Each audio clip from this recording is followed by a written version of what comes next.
बोलो बालाजी महाराज की जय हो।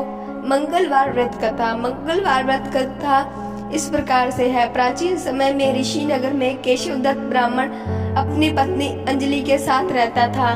केशव दत्त को धन संपत्ति की कोई कमी नहीं थी। सभी लोग केशव दत्त का सम्मान करते थे, लेकिन कोई संतान नहीं होने के कारण केशव दत्त बहुत चिंतित रहता था। पुत्र प्राप्ति की इच्छा से दोनों पति पत्नी प्रत्येक मंगलवार को मंदिर में जाकर हनुमान जी की पूजा करते थे। विधिवत मंगलवार का व्रत करते हुए लोगों को कई वर्ष बीत गए, पुत्र संतान की प्राप्ति नहीं हुई। केशव दत्त बहुत निराश हो गए, लेकिन उन्होंने व्रत करना नहीं छोड़ा। कुछ दिनों के पश्चात केशव दत्त पवन पुत्र हनुमान जी की सेवा करने के लिए अपना घर बार छोड़ जंगल चला गया। उसकी धर्मपत्नी अंजलि घर में ही रहकर मंगलवार का व्रत करने लगी। इस प्रकार से दोनों पति पत्नी पुत्र प्राप्ति की इच्छा से मंगलवार का विधिवत व्रत करने लगे। एक दिन अंजलि ने मंगलवार को व्रत रखा, लेकिन किसी कारणवश उस दिन वह हनुमान जी को भोग नहीं लगा सकी और सूर्यास्त के बाद भूखी ही सो गई। तब उसने अगले मंगलवार को हनुमान जी को भोग लगाए बिना भोजन नहीं करने का प्रण कर लिया। 6 दिन तक वह भूखी प्यासी रही। 7वें दिन मंगलवार को अंजलि ने हनुमान जी की विधिवत रूप से पूजा अर्चना की, लेकिन तभी भूख प्यास के कारण वह बेहोश हो गई। अंजलि की इस भक्ति को देखकर हनुमान जी प्रसन्न हो गए और उसे स्वप्न देते हुए कहा, उठो पुत्री, मैं तुम्हारी पूजा से प्रसन्न हूँ और तुम्हें सुंदर और सुयोग्य पुत्र होने का वर देता हूँ। यह कहकर पवन पुत्र अंतर्ध्यान हो गए।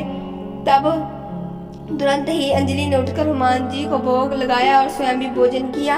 हनुमान जी की अनुकंपा से कुछ महीनों में बाद अंजलि ने एक सुंदर बालक को जन्म दिया। मंगलवार को जन्म लेने के कारण उस बच्चे का नाम मंगल प्रसाद रखा गया। कुछ दिनों के बाद केशव दत्त भी घर लौट आया। उसने मंगल को देखा तो अंजलि से पूछा, यह सुंदर बच्चा किसका है? अंजलि ने खुश होते हुए हनुमान जी के दर्शन देने और पुत्र प्राप्त होने का वरदान देने की सारी कथा सुना दी, लेकिन केशव दत्त को उसकी बातों पर विश्वास नहीं हुआ। उसके मन में यह कलुषित विचार आ गया कि अंजलि ने उसके साथ विश्वासघात किया है और अपने पापों को छिपाने के लिए झूठ बोल रही है। केशव दत्त ने उस बच्चे को मार डालने की योजना बनाई। एक दिन केशव दत्त स्नान करने के लिए कुएं पर गया। मंगल भी उसके साथ था। केशव दत्त ने मौका देखकर मंगल को कुएं में फेंक दिया और घर आकर बहाना बना दिया कि मंगल तो कुएं पर मेरे पास पहुंचा ही नहीं। केशव दत्त के इतने कहने के ठीक बाद मंगल दौड़ता हुआ घर पर लौट के आया। केशव दत्त मंगल को देखकर पूरी तरह हैरान हो उठा। उसी रात हनुमान जी ने केशव दत्त को स्वप्न में दर्शन देते हुए कहा, तुम दोनों के मंगलवार के व्रत करने से प्रसन्न होकर पुत्र जन्म का वर मैंने प्रदान किया था, फिर तुम अपनी पत्नी को उल्टा क्यों समझते हो? उसी समय केशव दत्त ने अंजलि को जगाकर उससे क्षमा मांगते हुए स्वप्न में हनुमान जी के दर्शन देने की सारी कहानी सुनाई। केशव दत्त ने अपने बेटे को हृदय से लगाकर बहुत प्यार किया। उस दिन के बाद सभी आनंदपूर्वक रहने लगे।